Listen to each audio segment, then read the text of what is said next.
What's going on, everyone? That's right. You are listening to another episode of Bridging the Gap here on the Jersey First TV network, as you can see down below me right there. This is Jersey First TV network, so hit that subscribe button if you want to get all three of our shows. That's Bridging the Gap, The Nader Narrative, and Real Talk.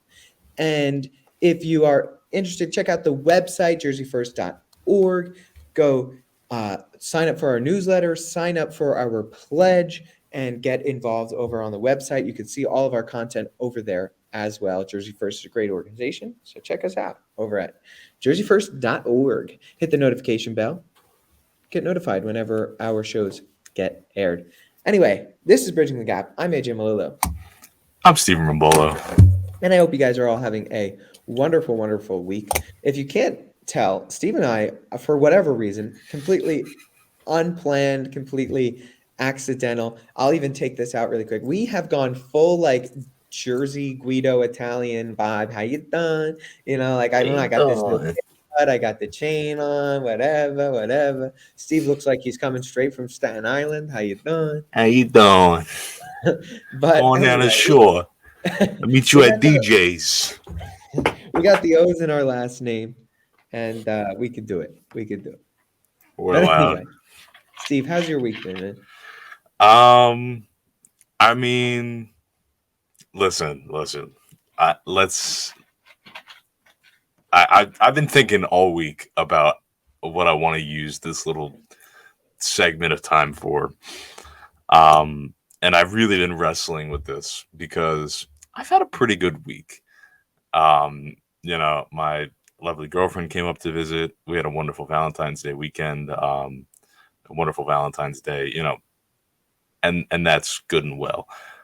But I would be remiss if I didn't take the opportunity to say, as much as I may be having a good week, I think that this week has been nothing but chaos and like just a pit of doom scrolling for most Americans because of some stories that unfortunately like we are not going to talk about, but I want to take like the 40 seconds where I would normally talk about what's going on in my life to just say that I can't wrap my head around the fact that there has been, like, we shot down a Chinese spy balloon. We shot down these three things in the sky, and Joe Biden got in front of the nation today and told everybody nothing, except for that he doesn't apologize to China, which, okay, we're going to do some light warmongering after our physical as an 80-year-old guy. That's a great way to spend your Thursday, Joe Biden.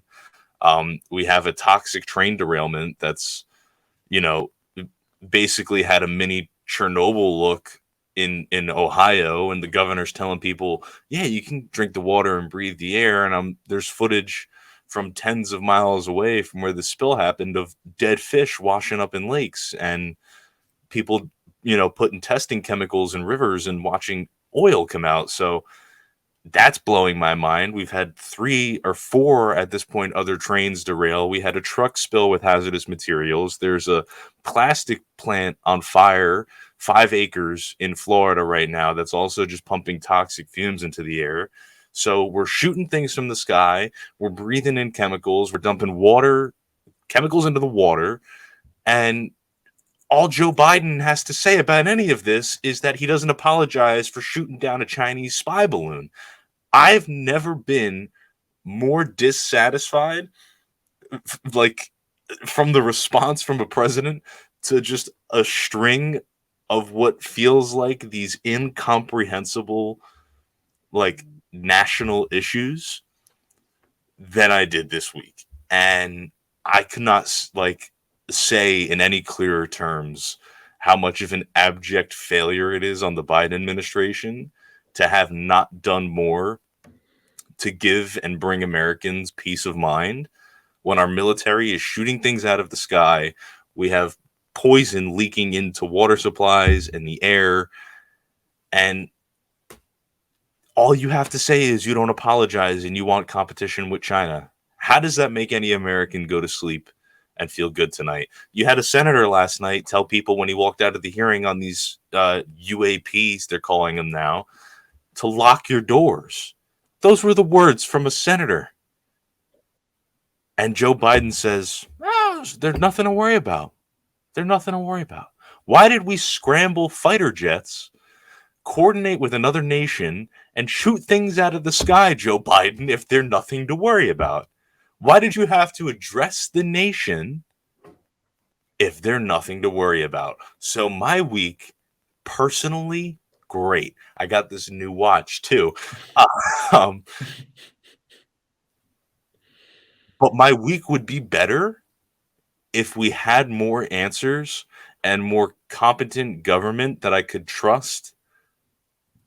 And that's a big ask. To give us answers as to why these things are happening and what we are doing to make them better. So my week's been pretty doom and gloom. Yeah, no, I think I couldn't have said it better myself, first of all. And I think some of the things that I don't know, I'm not going to really add anything. I think you hit pretty much everything going on. You also had the shootings at Michigan State, and you had And El Paso. And I saw also today there was not unidentified flying objects, but they thought like Russian planes entering Alaskan air spaces. So yes, certainly a lot has been going on. And the only thing that I'll add is when you're talking about the train derailments and stuff like that, we've had a span of like years that we've had like thousands of train derailments in our country, and it's because our infrastructure is just falling apart. It's crumbling at the seams, literally. And it's now 3 administrations that we've been talking about this, and nothing has happened, right? You know, the Obama administration, and under the, you know, in like 2012, 2013, they passed the Moving Ahead for Progress Act for the 21st century.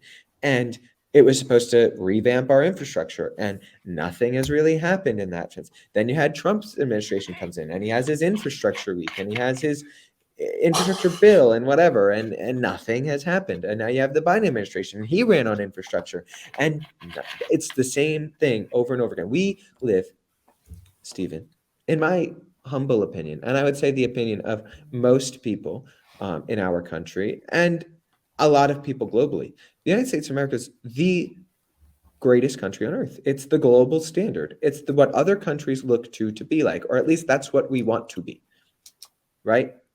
But let me tell you something. Asia has us beat on trains, and like we've had trains for a long time, and like I don't know, like these derailments shouldn't be happening because we should have better infrastructure to handle our trains and high-speed rails and all of these things, right? Obviously, that shouldn't be that difficult. Our roads, our bridges, our tunnels shouldn't be falling apart, but they are, and soon enough it's going to be our buildings, because our infrastructure just simply is not where it should be. You know how long we've had trains in this country? Oh, like 200 years. Yeah, you know what's affirmative of that fact? The fact that some of the brakes on these trains that are derailing are from the Civil War era. Right. And we're still using them. And look what it's gotten us. Right. Toxic 1830. spills. You're talking about trains have been in the United States since the 1830s, nearly 200 years. And I've got a very fun fact, and anybody out there that this sounds ridiculous to, fact check it, and I promise you it's correct, because I did this the other day. Did you know, since we're talking about the Civil War era, that Joe Biden, our president, was actually alive in the Civil War era, right? He was born closer to the second inauguration of Abraham Lincoln than his own. That is a real fact. Right, that is a real hard fact. But genuinely, and I didn't expect us to jump into conversation as quickly as we did, but I think this is important.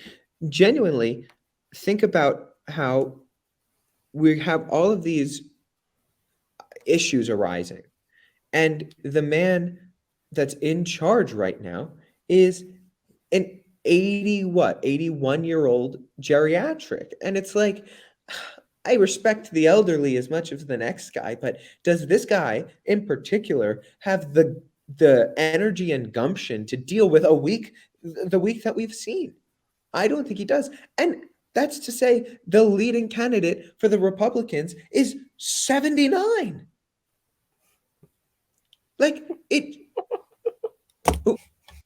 we need somebody in our country, in our government, that I can look at and say, you know what? At least that person has the energy for the job at the very least. And I'll be fair, Trump certainly has more energy than Joe Biden, but like how much longer is that gonna last? Let's be honest. I I want to redo. We gotta revamp something. I listen now. See, now we're in it, and I'm gonna pull us back out of it for a second. But we did just have Donald Trump's first challenger on the Republican side of things, former ambassador to the UN, Nikki Haley, and she had this wonderfully interesting proposal to give like mental fitness tests to people in government over the age of 75. And right now, that sounds like the best thing a politician said. I since I don't know when. So Yes. maybe there's something coming down the pipe for us that's nice and good and well, but for right now we just got to deal with an 80-year-old guy shooting balloons and things out of the sky and doing nothing about toxic chemicals being dumped into the water that millions of Americans drink. So Yeah, it's cool, it's fine. it's kind of a ridiculous story to think about that. Like, we shot a Chinese spy balloon out of the sky, and our trains are derailing. Are we living in 1912? Like, we're balloons, basically hot air balloons, and train Mm-hmm. derailment. Like, Mm-hmm. it just seems very weird. This has I been a don't, weird week for me. yeah, very, very I've weird. been very much like, what is happening? And on top of that, you know, macro out of this, and you have almost 40,000 people in Asia and the Middle East, you know, dead of this humanitarian crisis that comes from this earthquake. You still have a raging war on Russia where they're, you know, basically coming up with this new front, and they're moving troops, ground troops in to Ukraine now. Like everything is just what? And I'd be remiss again if I didn't mention that all of this happens after a very, very respected journalist puts out a story claiming that the United States essentially committed this false flag event and blew up the Nord Stream 1 and 2 pipelines that supplied Europe with fuel from Russia, which would be a straight up act of war, you know? So that, granted, in practice of good journalistic ethics, like, he did only have one source. It was a confidential source, but the information that he gave seemed a little bit too detailed to be made up, and a little too substantiated to be made up. So that story drops. Everybody's like, no, no, no, no, no, no. Look, there's things in the sky. Oh my God, trains are falling off the tracks. What? That, don't worry about that over there. Chinese spy balloons. Don't worry about that other thing. So my government suspicion levels are at an all-time high. I don't trust anything that's going on, and Joe Biden has done nothing to earn that trust back. So it's been a weird Well, week. I mean, let's be honest, and then we can go to our main story for the day. Like, let's just be clear. Joe Biden is an establishment politician, right? He always has been, he always will be. He has been wherever the center of the Democratic Party is, Joe Biden finds himself there. If the Democratic Party is more of a conservative party, he finds himself in the center. If it's more of a liberal party, he'll find himself in the center there. And he is going to go with the flow of what he's told to do by to use the term of that was floated around in the past by our former president, the deep state, right? So it's look, and by the deep state, like it's not some sort of conspiratorial term. It's like if like who are we kidding here? We should all be honest that there are people in our government that are career bureaucrats that have been there their entire time that are running our foreign relations and departments and our intelligence departments, right? People in the CIA don't leave the CIA between presidents, and same with the FBI, and same with most of the State Department employees, right? There are employees of the government that are there a long time, and they usually know a lot more about the intricacies of what they are doing than the people in charge. And so they have a lot of sway and power into decisions that are made, right? When Mhm. you had a president like Trump, you know, in the previous administration, you had somebody that wasn't afraid to go against that bulwark. And for the good or the bad, you can like that or dislike that. I'm not saying one way or the other. Joe Biden's not that guy. And if you You're think that, not like, that guy, pal. you're not that guy, you think that the false flag events are like out of the ordinary for US politics. Like, I don't know, crack open a history book and tell me about the USS Maine. Like, tell me about the Bay of Bay of Pigs Pigs. invasion, right? Like, it's not it's not that out of the ordinary. But like you said, in all journalistic integrity, more news has to come out, more stories have to be released before you can say anything definitively. But it's certainly something to think about. 100%. Now, before we make the segue into what we actually want to talk about, I do want to hear about your week. Hopefully, not as doom and gloom as mine. Yeah, I mean, I wish that I had as much time to doom scroll as as you did this week, honestly. Maybe not, maybe not. But Definitely not. it was, yeah, it's just a long week, very busy. I have a big paper coming up that's due tomorrow evening, so I've been working pretty hard on that. Just class, everything else. I did get my first offer for a summer internship, so that's pretty exciting. Um, Congratulations. Thank you, thank you. We still have another interview coming up and a couple other applications out there, so I have a week to make this decision, which is a big one. But I did really enjoy the place that I interviewed. Like, I thought that the vibes were really good, so we'll see. Nice. I'm excited about that. But yeah, other than that, like, pretty good week, all things considered. Got a haircut, so that's good. Hey, you're winning, you know? Fresh cut, fresh perspectives, fresh opportunities. It's what you love to hear. Absolutely, absolutely. You know who's got some fresh perspectives and is looking for some fresh opportunities? Who's that? The governor of the great state of New Jersey, one Philip Murphy. Michael Keaton lookalike. Yes, the heavy Michael Keaton look like Phil Murphy.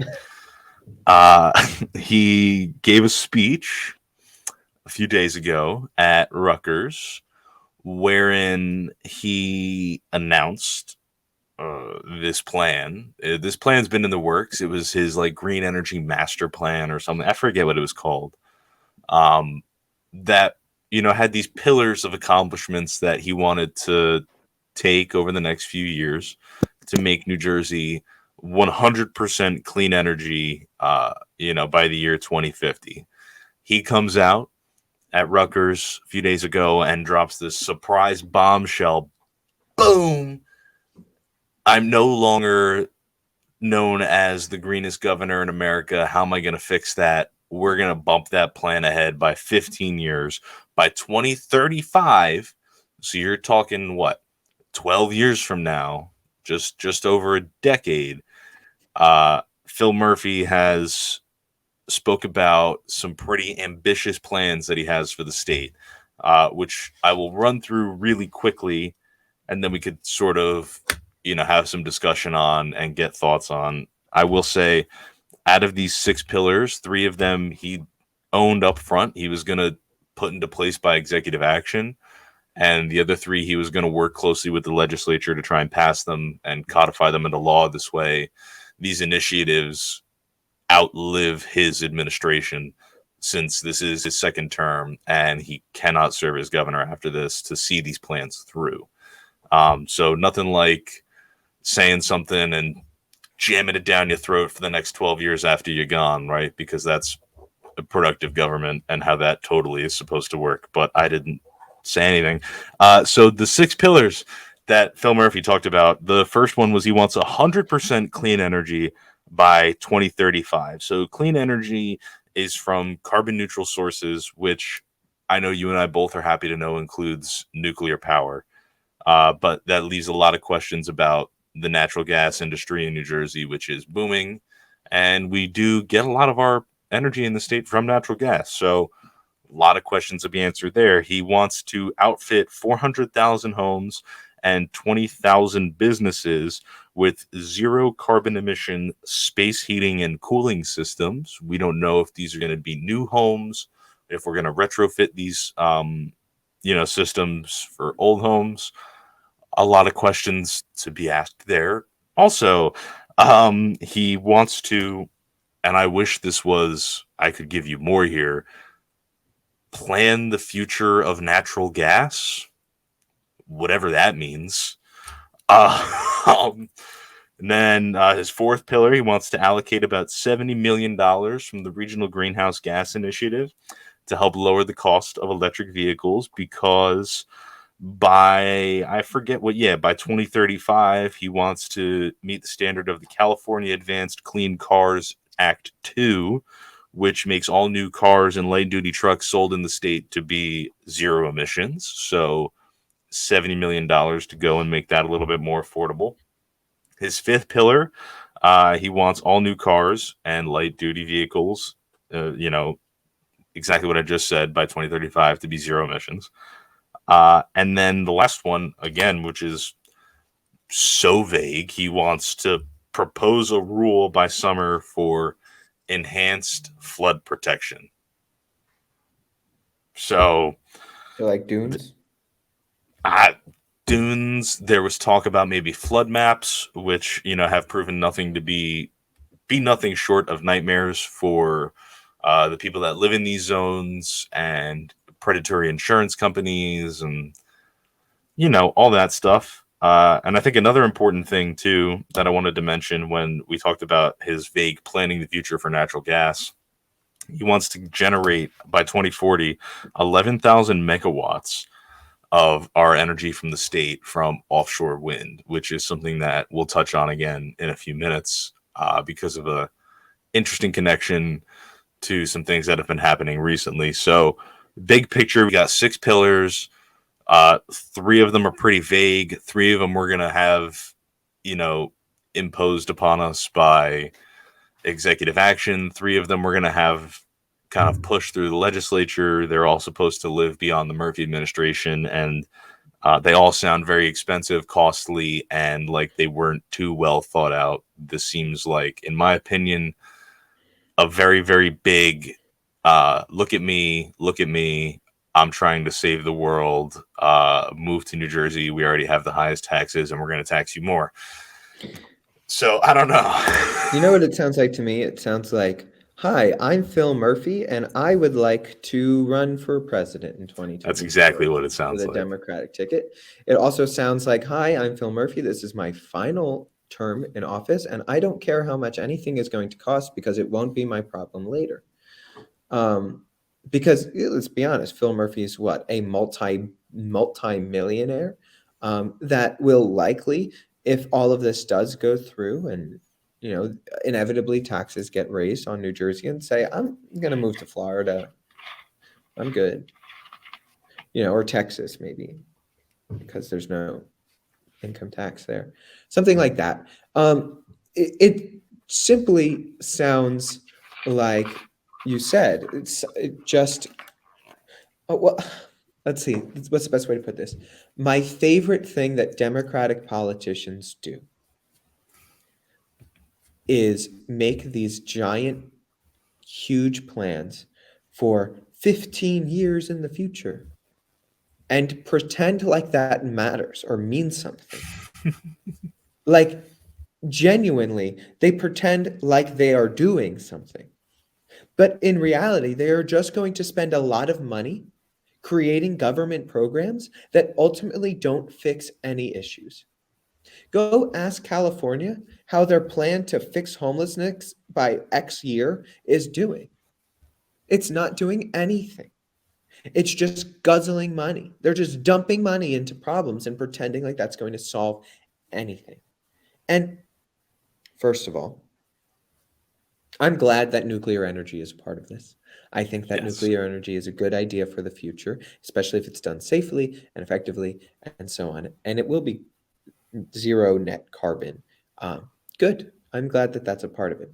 But it is simply mind boggling to pretend that renewable energy in the other senses like offshore wind is first of all sustainable, second of all a good idea, and third of all like practical in any matter. I think that it's, I mean, the vagueness, I'm going to give him the benefit of the doubt and say this was a speech at Rutgers, and we'll get more solidified plans later when the administration, sort of actually releases their proposed plans. So I'll give him the benefit of doubt on the vagueness at this point in time. But it just screams like I'm running for president in 2024 and I want to out Newsom Gavin Newsom, who's also probably running for president in 2024. And it's just, I don't know. Look, here's Philip Murphy promised the state of New Jersey to make us the California of the East Coast. I don't really understand why anybody wanted to take that bargain, but apparently millions of New Jerseyans did, and this is the consequences of those actions. And Steve, I mean, me and I know you. Like you are the first person to want to put in measures for combating climate change and doing things effectively that are good for the environment. And Correct. especially myself, somebody who leans more onto the right side of the aisle, the conservative side of the aisle. I am a very, very conscious person trying to figure out the best ways from my morality and policy prescriptions to make sure that we are conserving our planet, because I think that that's an important part of conservatism. It's the place that we actually live in, conserving that. But these are just like mealy mouthed throwing things that will feed your base answers that do Mm-hmm. nothing, Mm-hmm. mean nothing. Mm-hmm. I think so. I'll say this. First of all, there are, like you said, so many things that need to get worked out to make this feasible. And like let's dig into this for 1 second. I think it's pillar number 5, all new cars and light duty truck sales to be from zero emissions vehicles by 2035. Maybe you're familiar with this, but there was an episode of the Rogan podcast with this guy. His name's like Siddharth Karda or something, who wrote this awesome book, which the name is escaping me right now, that talks about the ridiculous conditions of the cobalt mines. And cobalt is the primary precious metal that's used to make the batteries in phones and electric vehicles. So, like, if we're going to be real humanitarians and we're going to be real conscientious of our effect on the environment, there needs to be some regulation on these companies as well, in my opinion. And we need to kind of pull back the curtain and say, listen, if we're going to be green, if I'm going to be a resident of the state of New Jersey and I'm going to have to start paying all this money, I want to know that I'm paying for goods that through and through support the end goals of this mission, that don't abuse bad labor practices, that don't put companies in these businesses where they're making all this money and profiting off of my increased like out of pocket costs because a guy 10 years ago said that this is what we have to do. Like, none of this makes sense. And to me, it's exactly what you said, AJ. It's I'm Governor Phil Murphy. I'm running for president, and this is the California of the East Coast. Gav Newsom, good try, but we do it better over here, East Side. Like, and it's foolish and it's silly. And I think that there's going to be a lot of New Jerseyans, once we get these detailed plans, who are going to be sick and tired of these, really long-winded and big promises that spell nothing but more taxes, more money out of pocket, because we have a struggling economy.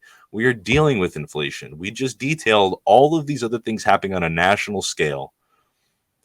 And Phil Murphy says it's hard to live. It's expensive right now, and we're gonna make it more expensive.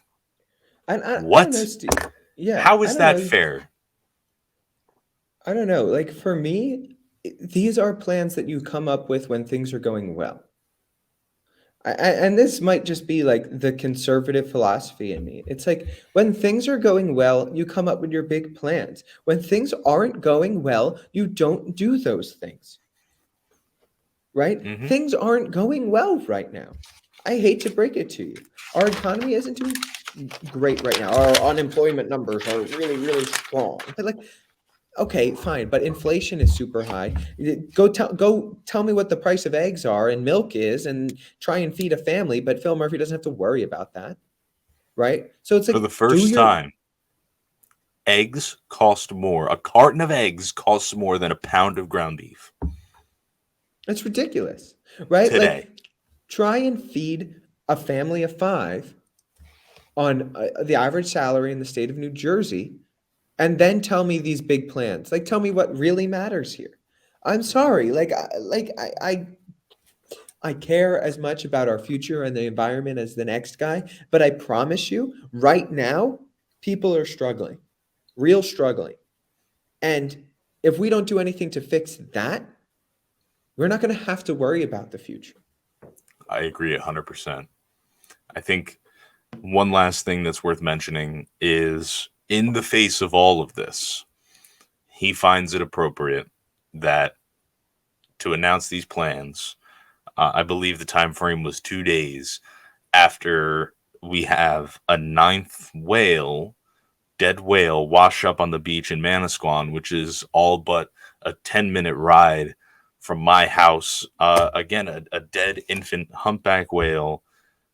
And what is the claim famously, since these things have been washing up, that they are dying due to offshore wind and sonar imaging? And listen, I'll be transparent. You talk to different people, nobody has an answer on this. There are some people who say it's from increased traffic in the outer East Coast shipping. I'm going to call them lanes that sit just outside of New Jersey, and their vessel strikes that are killing these things. Or you talk to some people and they say it's this sonar imaging, and we're blasting these noises underwater to, get a map of the ground that we're going to build these offshore wind farms on, and it's blowing the eardrums out of these things and killing them. So, we had 12 mayors in the state of New Jersey write to Murphy and to the federal government to stop this planning and investigate what's going on, because here's an environmental issue that's happening right now that's washing up on our shores, on our beaches of New York and New Jersey. And I'll go as far as to mention that the group, Protect Our Coast New Jersey, is having a rally 1 p.m. this Sunday. I think it'll be February 19th, if I'm doing math days correctly, at Jenkinson's in Point Pleasant. So, Murphy, are you about the environment? Let's talk about this.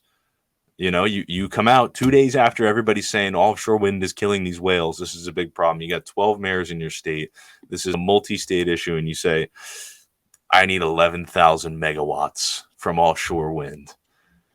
Seems real tone deaf to me. It seems like Phil Murphy needs to get his act together. It seems like Joe Biden needs to get his act together with everything we talked about before. It seems like Democratic leadership has been in this tremendous position to pass legislation and get all these things done, and some kind of switch has been flipped, and they are letting everybody down.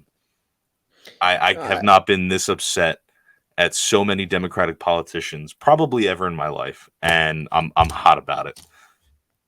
Yeah, I unfortunately we are running out of time. I'd say that a switch really hasn't been flipped. I think that this is exactly what we've all been expecting this whole time. Of course you I, would. Of course you would. I think that being said, like I don't see much in the way of anything great coming from the other side of the aisle right now from a policy perspective. Like, yeah, okay, you could throw stones, but um, what's the quote from the Bible? Let ye who has not sinned cast the first stone.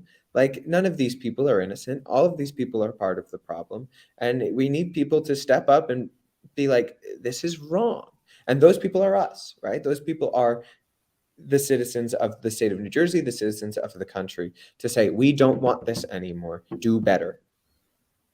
So I have nothing else to add. I'll let you get the last word, Stephen, if you have it. But if not, we are unfortunately running close on time. I've got nothing to say except no. You know what? I've got nothing to say. I've said it all. I think my frustration is clear, and I think that if somebody who's been a devout supporter of Democrats and people on the left and left ideology, can sit here today and speak with such frustration about what's going on in this state and in this country, then I would like to imagine the people who are, sitting in the middle, or the people who are on the right, and the frustration that they feel.